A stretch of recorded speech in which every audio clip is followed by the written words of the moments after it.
पहले इस्तेमाल करें फिर विश्वास करें, ये लाइनें हर बच्चे और बड़े के मुंह पर रहती है, क्योंकि ये है ही इतनी प्रसिद्ध टैगलाइन।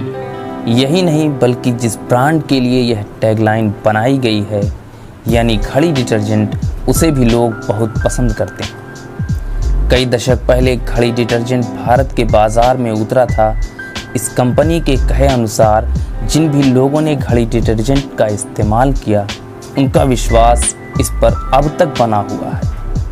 आपको बता दें कि घड़ी डिटर्जेंट तो लोकप्रिय है ही, लेकिन इसके बनने की शुरुआत और बाज़ार में अपनी धाक जमाने की कहानी भी बहुत रोचक है। चलिए हम आपको इसकी कहानी से रूबरू कराते हैं। दो भाई जिनके नाम मुरली बाबू और बिमल ज्ञानचंदानी थे, उन्होंने मिलकर कानपुर में घड़ी डिटर्जेंट बनाने की शुरुआत की थी। वो दोनों ही कानपुर के रहने वाले हैं। कानपुर के शास्त्री नगर से इनकी ज़िंदगी का सफ़र शुरू हुआ था। इन्होंने पहले फजलगंज फायर स्टेशन के पास अपनी एक डिटर्जेंट फैक्ट्री खोली। हालांकि ये फजलगंज स्थित फैक्ट्री छोटी थी, लेकिन दोनों भाइयों के हौसले बहुत बुलंद थे। वो दोनों ही अपनी मेहनत और हिम्मत के बल पर इस कंपनी को आगे बढ़ाना चाहते थे।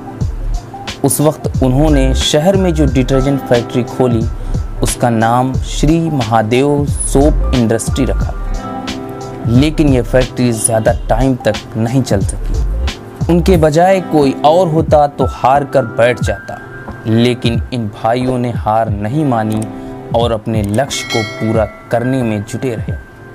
फिर उन्होंने उत्तर प्रदेश में अपने डिटर्जेंट की ब्रांडिंग तेज़ की। उस वक्त उनकी ब्रांड घड़ी डिटर्जेंट के सामने कई प्रतिद्वंदी कंपनियां थीं, जिनमें निरमा, व्हील जैसे बड़े ब्रांड भी शामिल थे। इन हालातों में एक नई ब्रांड का उनसे आगे निकलना बहुत मुश्किल था। फिर मुरली बाबू और बिमल ज्ञानचंदानी अपनी ब्रांड को लेकर लोगों के सामने एक अलग तरीके से आए। उस वक्त ज़्यादातर डिटर्जेंट पीले या नीले कलर में बनाए जाते थे, लेकिन उन्होंने अपनी ब्रांड का डिटर्जेंट सफ़ेद रंग का बनाया। घड़ी डिटर्जेंट की खासियत ये थी कि इसकी क्वालिटी अच्छी थी और कीमत भी कम थी, और सबसे ज़्यादा अनोखी थी इसकी टैगलाइन, पहले इस्तेमाल करें फिर विश्वास करें। इस टैगलाइन के साथ जब ये डिटर्जेंट बाज़ार में आया तो खूब लोकप्रिय हुआ। फिर उन्होंने उत्तर प्रदेश की मार्केट में अपनी धाक जमाने के बाद दूसरे राज्यों में भी इसका प्रचार प्रसार शुरू किया। फिर मुरली बाबू और बिमल ज्ञानचंदानी ने अपने काम को और बढ़ाने के लिए विक्रेताओं को कमीशन देने की भी शुरुआत की। इस तरह से कुछ ही वक्त में मिडिल क्लास फैमिली के बीच घड़ी डिटर्जेंट एक पसंदीदा ब्रांड बन गया। फिर तो धीरे धीरे करके हर घर ने घड़ी डिटर्जेंट पर विश्वास किया और इसे अपनाया। साल 2005 में इस कंपनी ने अपना नाम बदलकर RSPL कर दिया, और अब तो इसका नाम पूरे विश्व की सबसे बड़ी ब्रांड में शामिल है। किसी वक्त में एक छोटी सी फैक्ट्री से शुरुआत करने वाले ये दोनों भाई इस वक्त 12,000 करोड़ रुपए से अधिक की प्रॉपर्टी के मालिक बन गए हैं। कई सालों से ये ब्रांड लोगों को कम कीमत पर अच्छी क्वालिटी का डिटर्जेंट उपलब्ध करवा रही है।